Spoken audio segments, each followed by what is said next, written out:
Warangal airport కి ఏదైతే central government నుంచి క్లియరెన్స్ ఎంతో కాలం నుంచి పెండింగ్ ఉందో దాన్ని కూడా ఈ రోజు పూర్తి చేయడం జరిగింది.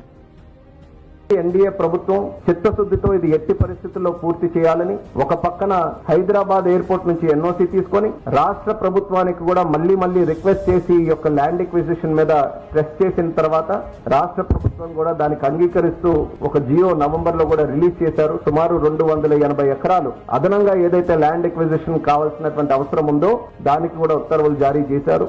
రాబోతున్నటువంటి రోజుల్లో ఒక బ్రహ్మాండమైనటువంటి ఎయిర్పోర్ట్ వరంగల్లో నిర్మించడానికి మేము అన్ని రకాలుగా సిద్ధంగా ఉన్నామని సందర్భంగా తెలియజేస్తున్నాను. దానికి పూర్తి బాధ్యత ఎయిర్పోర్ట్ అథారిటీ ఆఫ్ ఇండియా తీసుకుంటుంది.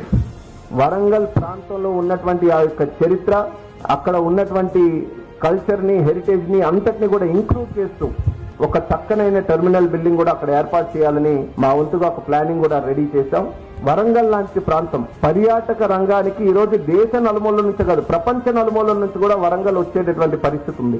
అలాగే మ్యానుఫ్యాక్చరింగ్ సెక్టర్ కి ఒక మంచి అవకాశం అక్కడ ఉంది. టెక్స్టైల్ ఇండస్ట్రీకి ఒక మంచి అవకాశం వరంగల్ ప్రాంతంలో ఉంది. ఉమ్మడి ఆంధ్రప్రదేశ్ రాష్ట్రంలోనే ఆ రోజుల నుంచి వరంగల్ అనంటే విద్యకి ఒక ప్రధానమైనటువంటి కేంద్రం వరంగల్ నగరం. ఎంత ఆపర్చునిటీ, ఎంత పొటెన్షియల్ ఉన్నటువంటి వరంగల్ ప్రాంతానికి ఒక ఎయిర్పోర్ట్ కనెక్టివిటీ గాని మనం ఇవ్వగలిగితే బ్రహ్మాండంగా ఇంకా భవిష్యత్తులో డెవలప్ అయ్యి దేశంలో ఉండేటటువంటి ప్రధాన నగరాలతో పోటీ పడే అవకాశం వరంగల్